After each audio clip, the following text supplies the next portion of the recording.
শিক্ষা শুধু পাঠ্য বই নয়, শিক্ষা মানে সম্পর্ক আর দায়িত্ব।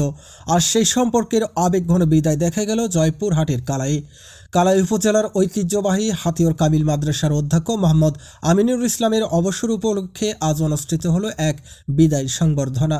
বুধবার সকাল 11টায় মাদ্রাসার হলরুমে শিক্ষক ও কর্মচারীদের উদ্যোগে এই অনুষ্ঠানের আয়োজন করা হয়।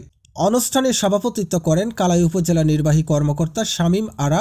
প্রধান অতিথি ছিলেন অতিরিক্ত জেলা প্রশাসক শিক্ষা ও আইসিটি জয়পুরহাট জেসমিন নাহার। বক্তারা বিদায়ী অধ্যক্ষের নিষ্ঠা, সততা এবং শিক্ষার্থীদের প্রতি তার আন্তরিকতার কথা শ্রদ্ধার সঙ্গে স্মরণ করেন। অনেকের অনেক কথা জমা হয়, কিন্তু হয়তো গুছিয়ে সে সব কথা বলা যায় না। উনিও কিছুক্ষণ আগে আবেগপ্রবণ হয়, হয়তো ওনারও অনেক কথা জমা ছিল, সেই কথাগুলি উনি বলতে পারে নাই। জয়পুরহাট জেলায় শিক্ষা আইসিটি হিসেবে দায়িত্ব নেওয়ার পরে আমরা পদাধিকার বলে অনেকগুলি প্রতিষ্ঠানের সভাপতি হয়েছি। আল্লাহ রাব্বুল আলামিনের কাছে অসংখ্য সেজদায় শুকরিয়া জ্ঞাপন করে সকলে বলি আলহামদুলিল্লাহ রাব্বিল আলামিন।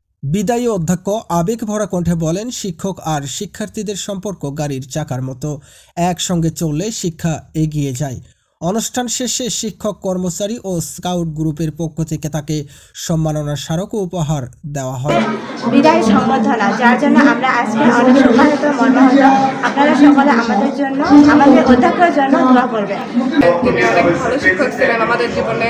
আজকে আমরা তাকে হারাতে যাচ্ছি, তাকে আমরা হয়তো কোনোদিনও ভুলতে পারবো না। আমরা দোয়া করি তিনি দীর্ঘজীবী হন, তিনি যেন সবসময় সুস্থ থাকেন, ভালো থাকেন।